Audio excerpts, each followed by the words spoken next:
Monotype. Welcome to Creative Characters from Monotype, a show where we meet the people working at the intersection of type and everyday life. I'm Carl, and I'm here with my good friend and this week's host, Marie Boulanger. Marie, how you doing? Hi, Carl. It's so good to be back here. I'm good, thank you. The heat has kind of subsided in the UK, so that's good news for us. Yeah, I know you were sharing some interesting cat care techniques you had to employ yesterday. Yes, I think the world needs to know what I've been up to recently, which is rubbing ice cubes on my poor long-haired cat's fur to cool him down, and also putting frozen towels on him and fanning him all day. So he's alive, we're alive, and you have a heat wave coming up. We do, and it is legitimately hard on animals dealing with this kind of heat. And my cats look at me with this expression of betrayal, like, how could you allow this to happen? And it's like, I don't control the weather. So yeah, hard relate to that.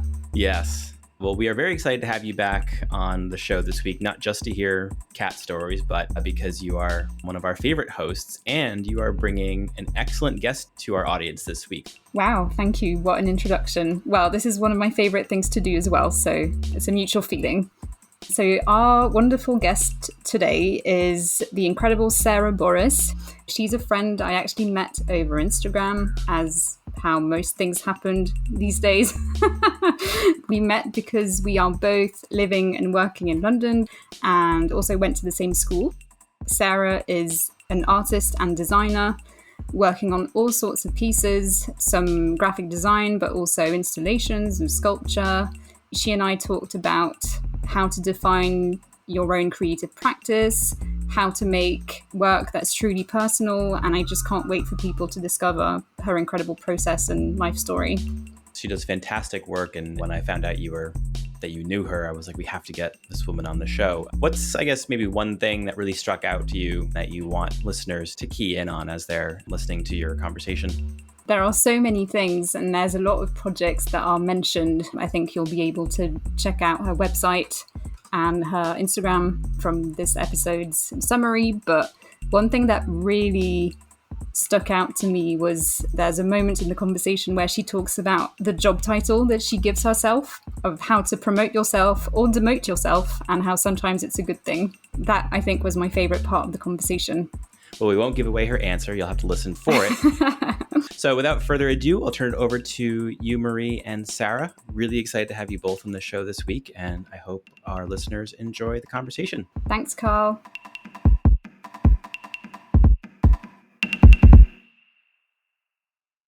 Hello, everybody. My name is Marie. I'm Monotype's brand designer, and today I'm delighted to be back on our podcast to host my second episode with an amazing, amazing guest. And so today joining us, we have the incredible Sarah Boris. Hello, Sarah. Hi, Mary. So good to have you here. And we normally do a little introduction for our guests to explain what they do. But because she's such a resourceful and incredible creative, I think I'm going to let her do that herself. So Sarah, if you want to introduce yourself, go for it. First, before we kick off, I really wanted to say thanks for having me on the podcast. It's really nice to get to speak to people from around the world and to get to speak to you, because I really admire your work. And I also love what you've been developing at Monotype. I'm an artist and a designer. And I work on a really big range of commissions, from public art commissions to self-publishing my own books to taking on design commissions. So it's really varied. Very, very varied. And we've seen your work recently for things like a really beautiful poster design in support of Ukraine. We've seen books about climate change. We've seen public art for cities in France. So very varied, a lot of socially engaged work as well, which I think we're going to talk about in a bit more detail through this interview. I want to start with the fact that actually you and I went to the same school in Paris.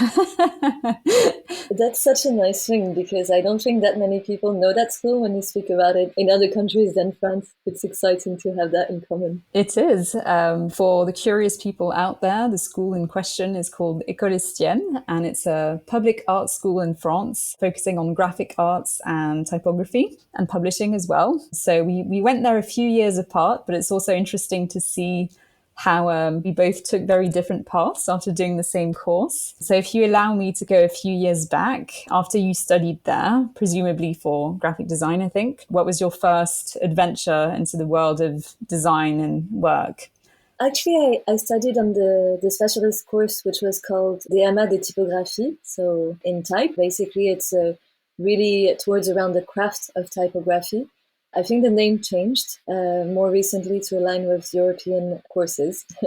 And after that course, actually, I went to study at London College of Communication in, of course, London in the UK. At the time, it was still called London College of Printing when I went there.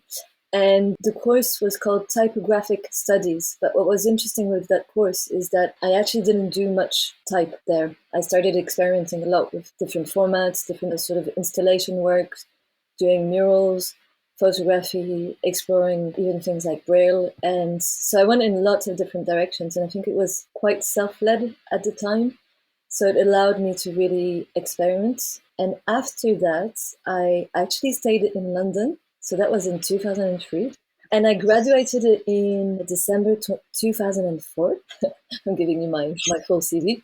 And in 2005, I started working as a designer at the Barbican Centre in London. So exciting. I mean, talk about the first experience.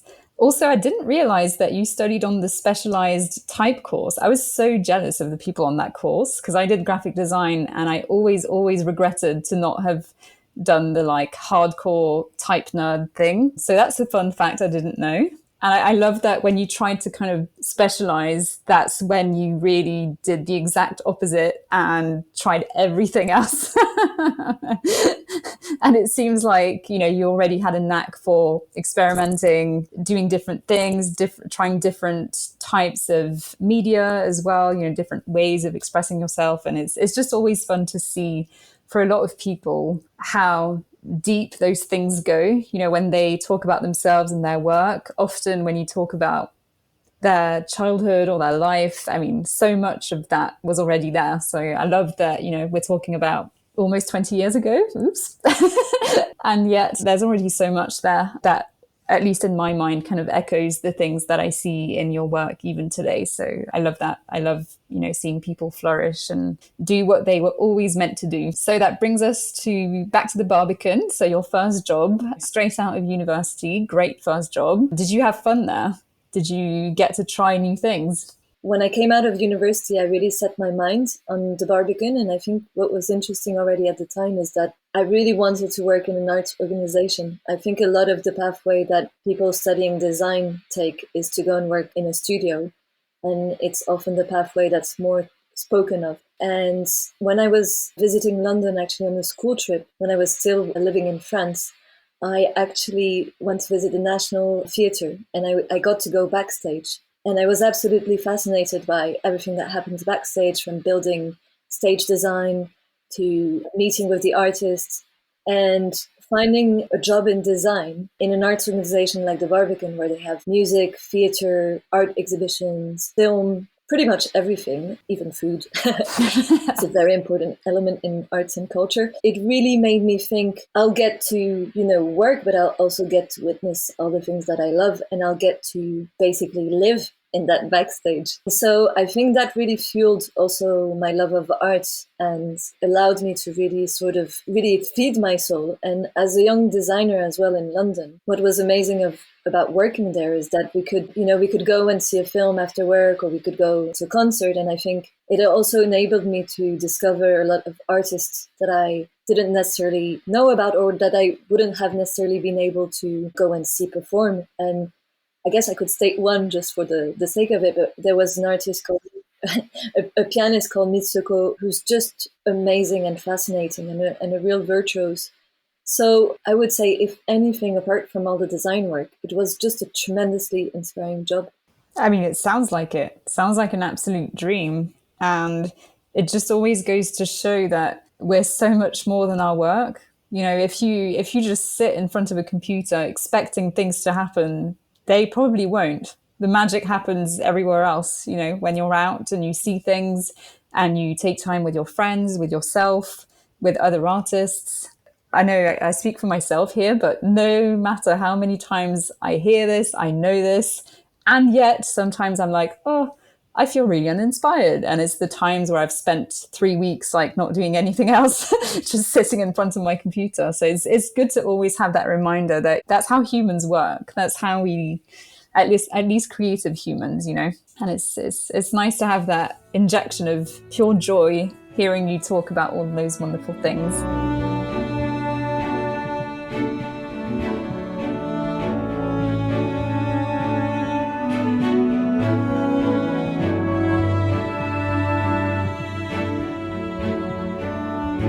Okay, so sounds like a dream job, and yet you didn't stay. So I'm assuming that some things sounded even dreamier. So what happened next? I think I just wanted to experience something else. I had been at the Barbican for nearly 3 years, and I've always had this sort of drive where I sort of like change and I like to experiment with new things. And it comes to a time where a role like this can't be more than what you would want it to be, and that's also a good time to move on. I got a job at the Institute of Contemporary Arts in London, where I stayed for 5 years. So the first 3 years I was full-time there, and the last 2 years I was part-time. Again, what was amazing about the ICA was that it was a much smaller institution.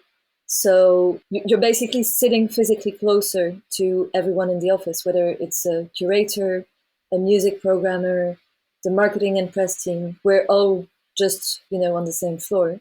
And it allowed me to be even closer to what we were doing. And the other thing that was interesting for me is when I went to 2 days a week, I actually was really able to start also trying new things. So at that time, I started teaching. I was teaching 1 day a week. I also started taking on commissions. So I started designing, for example, a photography magazine, redesigning entirely that magazine.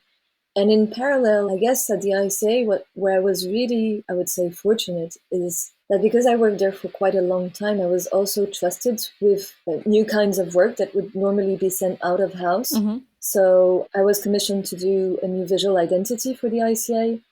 And at the time, that was a pretty major thing because these things are almost systematically outsourced.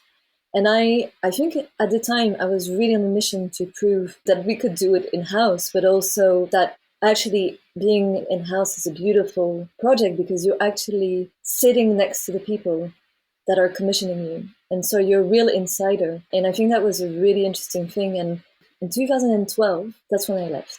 Yeah, I really relate to what you said about being in-house, actually, because that's where I am now, in-house at Monotype. And I also had that thing about studio, the traditional studio pathway not truly being right for me. And I've really felt that same amazement sitting at the table with the people who are, as you said, commissioning you. And in my case, it's a varied set of people depending what the project is, but it can be type designers, it can be marketers, but I love having that position. And I think it really creates very deep relationships as well, which is nice because, when you stay for years, you really get to, I think personally, you get a lot out of it as well as creatively and professionally as well. But it's nice on a personal level too. So just from an in-house creative to another, I relate to that and I appreciate it. I agree. And I just wanted to jump on something there. I've always been fascinated by this idea that we call an in-house creative, an in-house designer. Because you never call a marketing person who's in-house as such an in-house marketing manager or an in-house marketing assistant. So I've always been really curious about that idea of putting that term because I did also realize, especially at the time, I think now it has a much better image, but at the time there has always been this thing of dismissing in-house designers. And I remember working twice as hard to prove people wrong. But I think, again, it's really about talking about the joy of working in-house, what you can experience, how close you can get. And I think also the scope of things that you end up doing when you're within an organization. And I think, for example, just seeing also what you're doing is like you're doing podcasts, you're doing branding, you're doing so many different things. And I think it's opening a lot of doors and a lot of ideas and a lot of creative potential. And in my case, I think when you talked about this idea that it really enables to create deeper relationships and get closer to the teams you're working with. It's really true. I mean, people I've been working with at the ICA at the time are now collaborators today. That's amazing. That's 12 years later. So you're actually building your most important network when you're in those spaces. And that's really invaluable, because when you're working in a studio, often when you leave, you're not allowed really to stay to stay in touch, with the clients. And I mean, eventually I know some people who do, but it's contractually you're not allowed to. Whereas you'll always be allowed to stay in touch with your colleagues at Monotype. And I was obviously able to stay in touch with, Barbican colleagues, who also some of them I'm still in touch with, and ICA, and you end up building a family, and then they become collaborators, they become supporters, they become friends, mentors. It's just amazing. I love that so much. It makes me think of something that my dad used to say all the time. It's like, how dads have phrases that they say all the time and it's annoying. My dad has a few like on rotation, and one of his favorites is, you always meet people twice. He always said that to me. He always said, like, wherever you go, remember that you always meet people twice. And it's so true. Like, especially once you start building your network and creating those relationships, it's important to treat people right and to make the right moves, and just create a network that brings you happiness and joy and perspective. I love hearing more about people who are trying to find a way of not saying in-house, who have experienced, very early on in their careers, major moments of growth within organizations and within companies. So many inspiring things happen in big companies now. If you think of the creative team at WeTransfer or Apple, or I'm trying to think of people who aren't boring, or like big museums, or like, there's so much happening there, and you've got wonderful, wonderful creatives within the organization that make it happen. So just giving love to all of our people out there not working for studios. We see you, we hear you. We love you. We love you too, yes.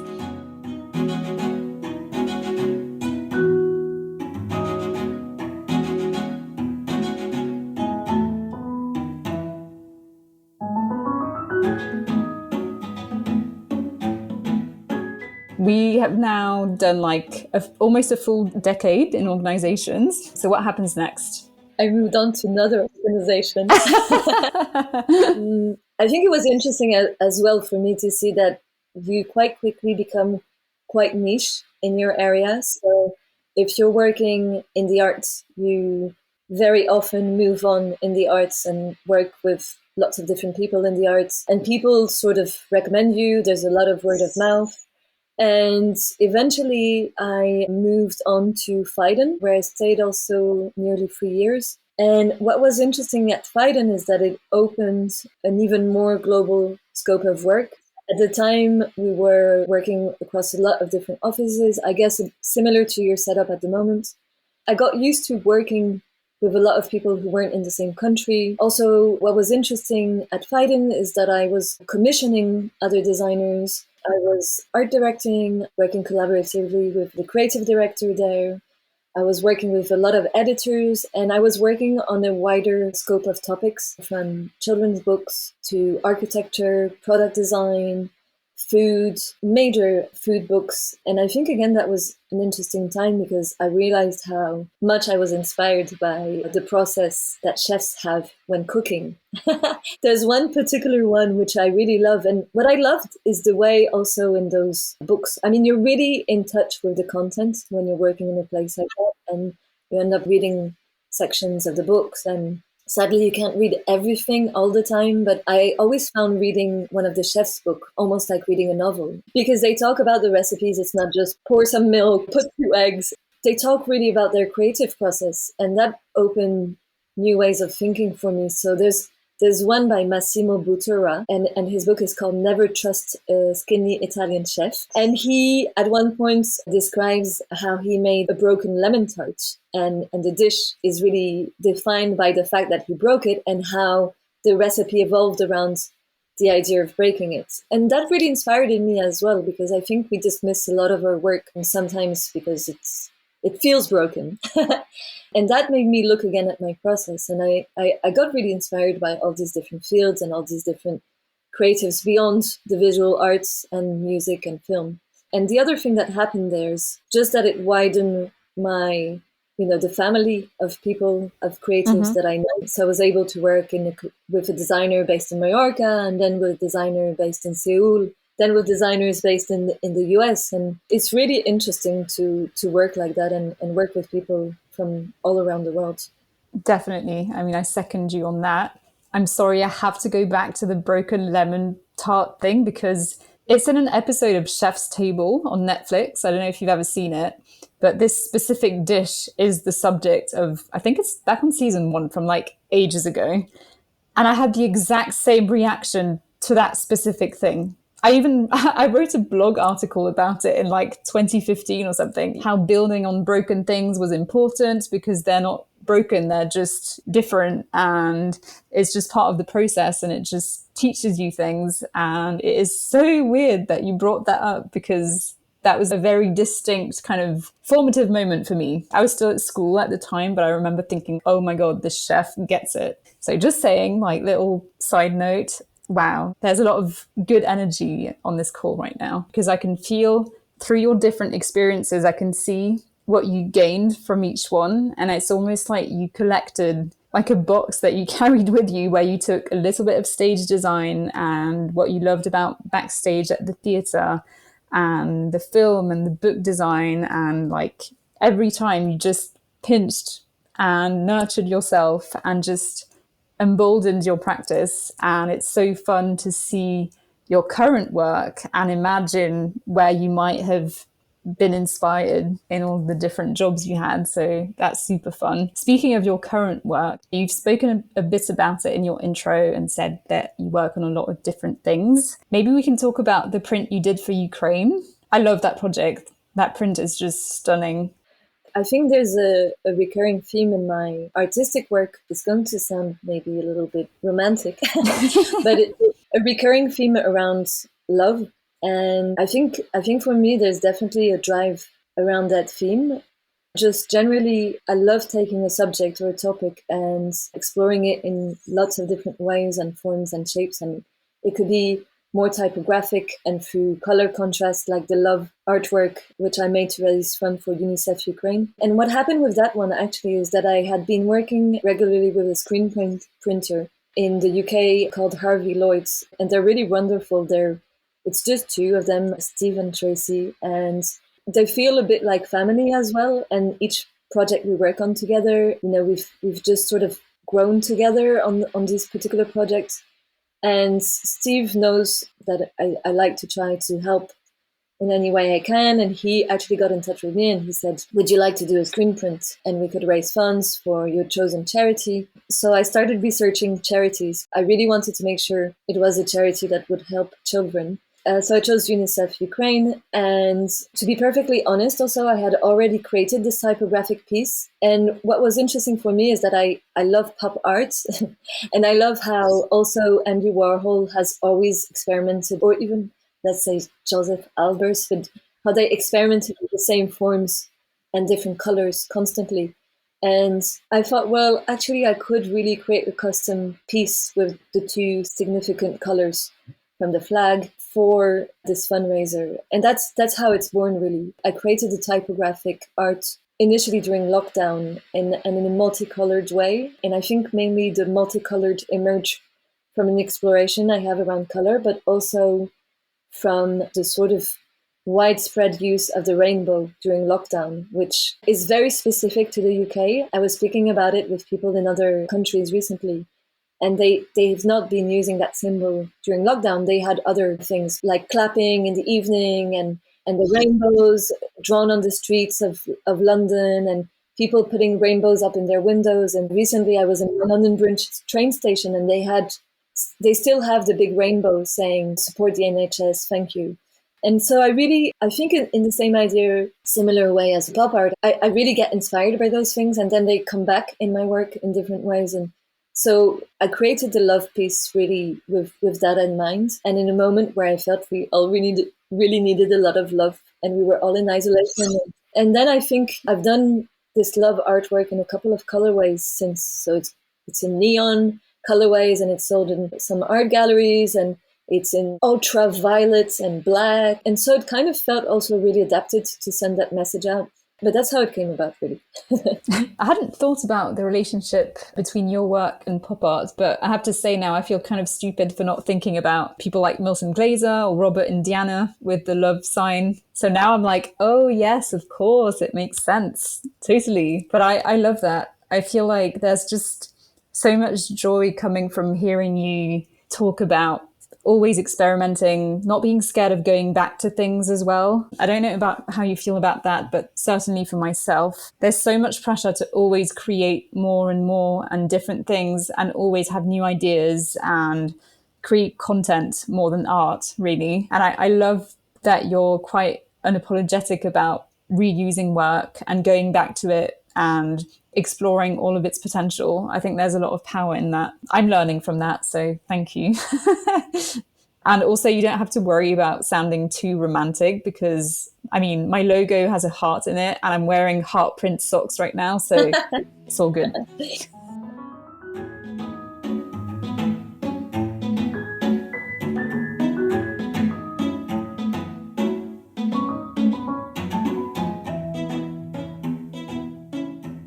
I think, again, it's with the hearts, going back to the hearts a little bit, because I have a definite obsession for them. And that is actually quite recent in my work, that I've been sort of taking a symbol and exploring it in lots of different ways. And the heart symbol started coming in my work when I did an artwork inspired by a song by Etta James. Mm-hmm. And then I did another one inspired by a song by Aretha Franklin. And they both had hearts. And there's a passage in Etta James's song where she says, "My heart was wrapped up in a clover." And I just thought it was so beautiful. And I've really been interested in this idea of making artworks that obviously bring joy, but also that stand as lucky charms. I don't think they have superpowers, or like you won't win the races if you get one of those artworks. Well, I don't know, maybe. But it really opened a new door for me, because I think I've always loved something that is so widely accessible, and how you can explore it in different ways, and how you can also use it to illustrate these beautiful love songs. And that's how also it transferred onto the Heart Bench. So I was invited to create a public artwork in a town in France last year. And there's a king who used to call his castle the Castle of Love. And I used that as a starting point to explore the idea of love. And then I thought I really want to work with local producers and artisans in that region. And I think it's also really interesting to look at what's happening in a region where you're invited to work in and to collaborate, really. And I was very, very keen to collaborate and make new things, and also take a risk in working in new formats after lockdown work. And so I found out also that the town where I did the benches had a long history in stone carving. And so putting the two together, this idea of the love castle, and this idea also that I guess in some way or form we were all separated during these last 2 years, and that we all needed bucket loads of love. And then also my own interaction during lockdown in the parks, where when we were allowed out, that all the benches in the public parks were all full. And I thought we could do with more benches. And so that's really how they came about. And what was really interesting for me, it was to see visitors and people who came and sat on them, interact with them, and the sheer sense of surprise, curiosity, and joy at seeing a shape like that put back in the public environment in a sort of simple way. I mean, simple. Let's say it wasn't that simple because of the nature of the materials I used. And then I realized that the choice I had made in making these with stone and reclaimed wood also became quite sculptural. And that sort of opened new doors for me to envision sculpture in the public space, but also some form of functional sculpture. I really like this idea that art is accessible, so is in the public space, especially after lockdown where people couldn't go to the galleries anymore, and just making it so that it's not just inside but also outside. I think it just really, really, really brings a lot of joy to our public environments. And then I also created with a local winemaker where I did this project. And so, can you tell us where it is, just so we can place it in France? yeah, so it's along the Loire. What was really interesting around this is that I love this idea of creating stories. And so I imagined that, this idea that wine was the love potion. And so I created a special love wine. And that was also like a really nice experiment. And definitely those two things are things I want to do more of. So let's see what happens in the next months. Well, fingers crossed. If anybody who's listening hasn't seen Sarah's benches, please look them up. They're just really incredibly beautiful objects. So public benches made with reclaimed wood and then standing on stone carved hearts. Really, really beautiful. So please look them up if you haven't seen them. I mean, I'm a heart fanatic, so I was obsessed with them straight away. I only wish that I could sit on them. But I love how the richness of your thoughts and inspirations is so felt in what you've said. The ideas make sense, and they come from very deep. You can feel that it's something that you've been thinking and living and feeling for a long time. And I personally believe that's how you make great work. Sometimes it comes very quickly, but that's because you've spent years thinking, digesting, getting inspired, talking to people. That's where the magic happens. And then sure, sometimes you have a very quick idea and it's like, oh yes, this took me 30 minutes, but it didn't take you 30 minutes. It took you 20 years of inspiration. So just a reminder for people out there, do some things, get to know people, discover yourself creatively. Also, don't be scared to define yourself as a creative. And that kind of brings me to something I wanted to discuss with you, because I feel like with you specifically is such an interesting subject, because you haven't been scared to really, to always redefine yourself as your practice evolved, and including, changing, I guess, the title that you give yourself. And I just wanted to hear what you had to say about that, how there's power in that, in defining yourself and naming yourself. Thanks so much for the question and everything you said earlier. It's so nice of you.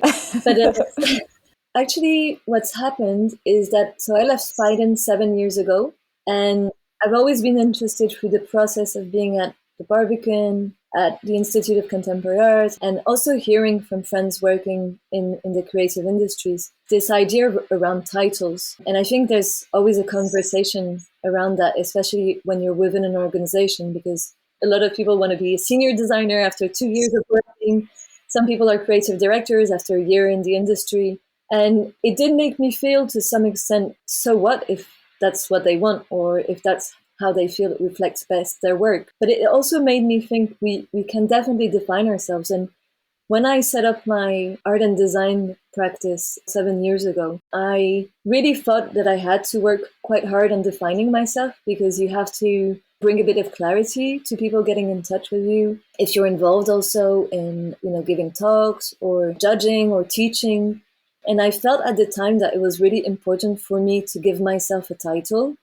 And because I had been setting up a studio, I thought, well, inherently I'm a creative director, but then I'm running the studio. I'm not just creative director. I'm also doing all the admin work, writing up the texts for all the projects I work on, designing. I'm doing presentations to clients. I'm looking for new work. I'm looking for public art commissions. And you just end up doing so many things. And I thought, does this title really define what I'm doing? And so I started adding creative director, designer, and artist. And then I saw some people were also putting teacher, public speaker, keynote speaker.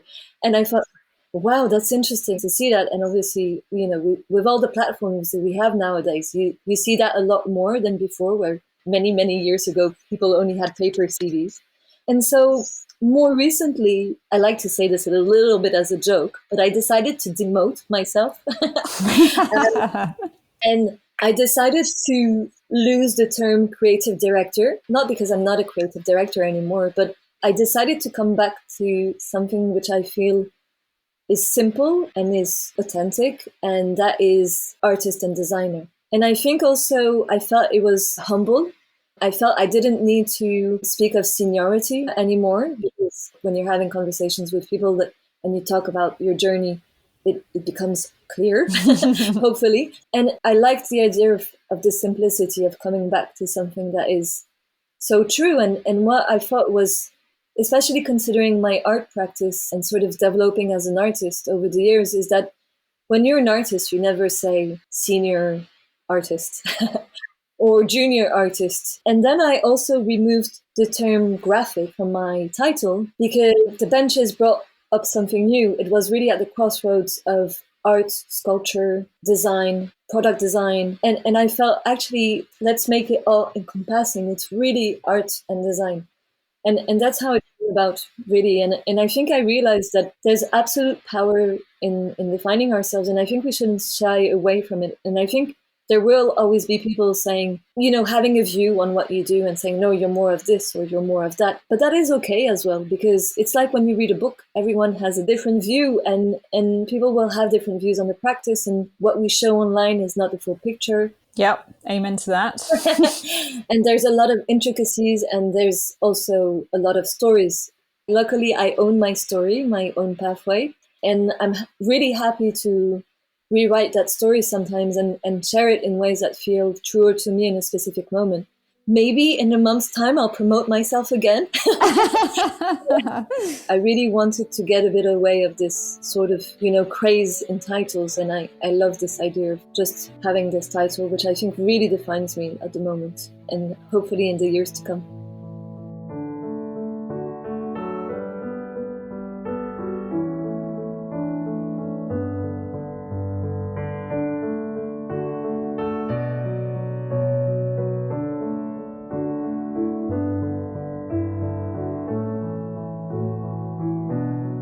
There's just so much power in that simplicity and that humility as well. When you start thinking about other industries or other identities, do you introduce yourself as like, oh, this is my senior baker or my senior florist? Like, it doesn't really make sense, does it? And it just kind of highlights sometimes how we just put ourselves in absurd boxes. Or even like, I'm a senior young adult. Like, what does that mean? It means nothing. But I think you actually said to me at a time where we spoke earlier that seniority doesn't mean much because you can always be a junior at something. Like, we're always junior at something, especially if you continuously teach yourself, try something new. Even meeting new people, you start afresh. You just always learn. And that's something that stayed with me, actually, because I think that's so important, staying in that mindset.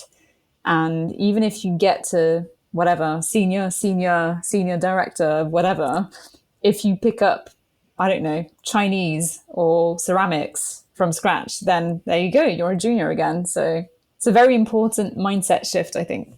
For me, where I'm going also with my art practice and other ventures that are linked to it is that I want to explore a lot of different areas. And I think through all the work I've done and all the jobs I've been in, I've really been learning constantly. And so I like this idea of coming back to, we're in a constant learning curve, and also giving myself that space to learn and try new things and not be scared of being a beginner in those new things.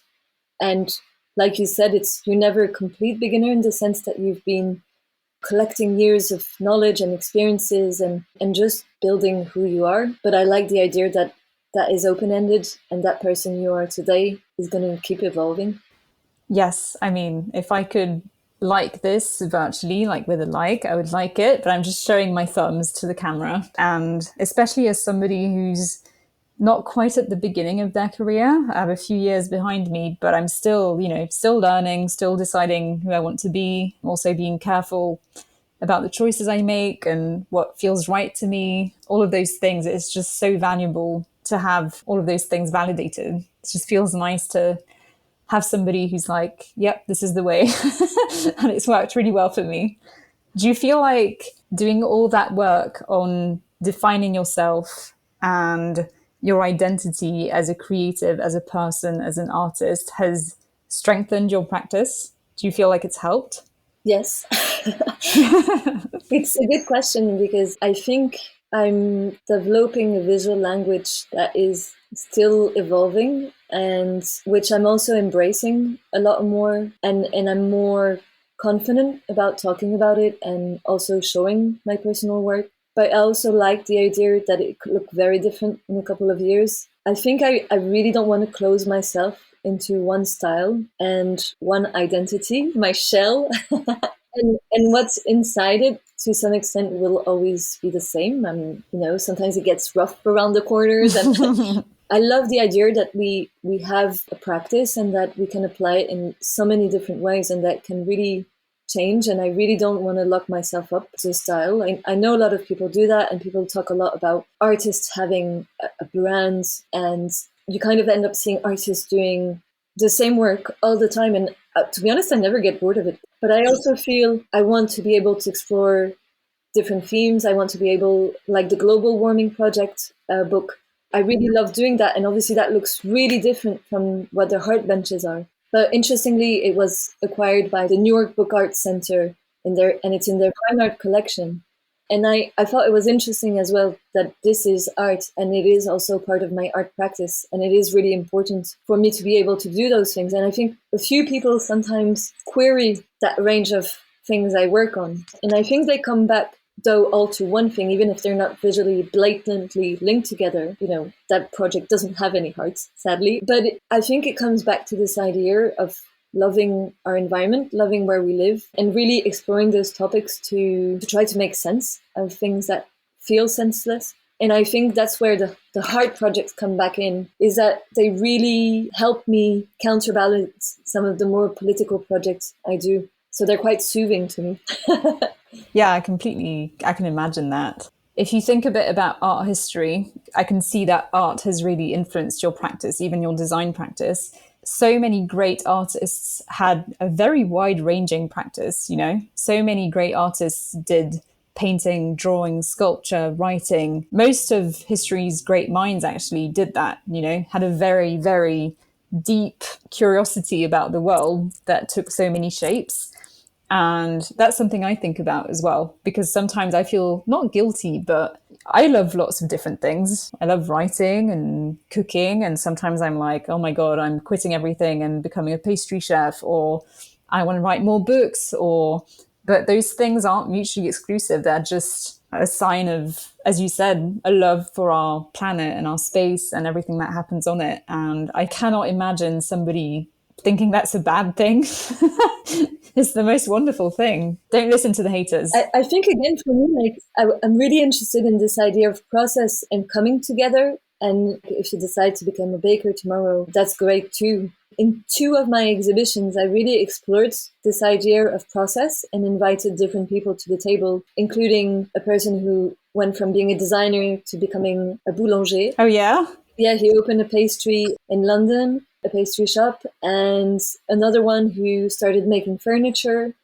And I find that really exciting. I think there's definitely a level of risk to start again or to start shifting your practice, but I think that brings so much joy, and it's allowing yourself to go through that phase of renewal. And it's definitely hard, and you have to hustle even harder, but I think it's really exciting. And I know I referred to him earlier, but I was reading that Joseph Albers did the Homage to the Square series when he was 32, and that's what defined his style. And when I was thinking about that, I was like, we sometimes rush, we work so much, and I was thinking, he was 62.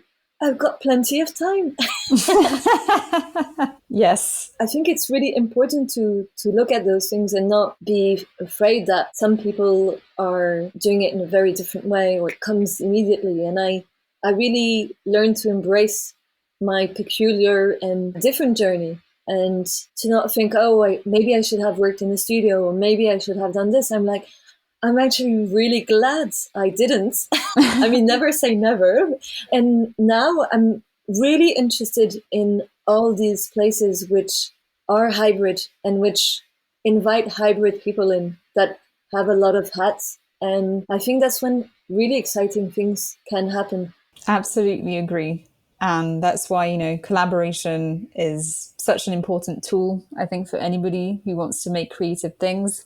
And it's why we're so glad to be able to have a space like this podcast to talk about people who just make beautiful things and who have interesting and full, rich lives. So yeah, I'm just very grateful that you've been with us to talk through everything you've done. And I almost want to ask you, now we've been through almost your whole life story, is there anything that you'd like to leave us with, or something that you'd like to end on, something you haven't mentioned, or just something that makes you happy? Yeah, I mean, what made me really happy recently, I was in, well, actually, there's a lot of things that made me happy. I feel like a newborn child at the moment, where I'm just amazed at things because we're back out in the world. Very small things make me happy at the moment. And I have had to stop reading the news a little bit because it was making me feel very, very down. And I think it's important that we protect our our minds at the moment. But what made me extremely happy was to spend time in an art residency, and I spent a lot of time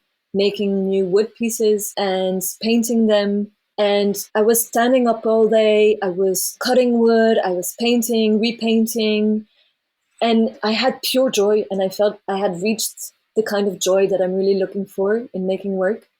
And it was a really special moment and a really special realization. And also have been thinking that I want to spend a bit less time in front of the computer. And so to experience that and to be spending a couple of days in a really amazing space, in a big workshop space where I could paint and stand and just create work that I had been wanting to create was really special. So I'm really excited that I really want to make more things like this. And I guess the next steps for me are really, potentially more residencies, if I can find them, if anyone is listening to this and would like to invite me. And I think really, proposing more public artworks and putting this joy back in the world. Well, if anyone's listening, please take the bait, because I want to see more of this.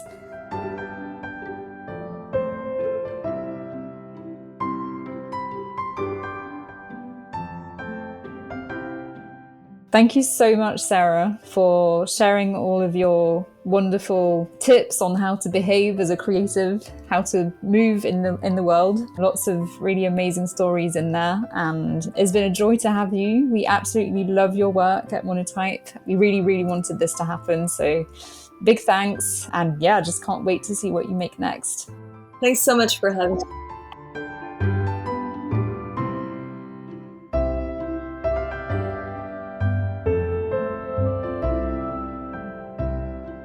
Thanks for listening. If you want to learn more about Sarah's work, visit her website at www.sarahboris.com. Also, look for a link to our blog post in the show notes of this episode, and check out monotype.com/podcast to read about all of our prior guests. If you've been enjoying our podcast, please go to Apple Podcasts or Spotify to rate and review this episode. If you really like us, subscribe to the show and share us with your friends.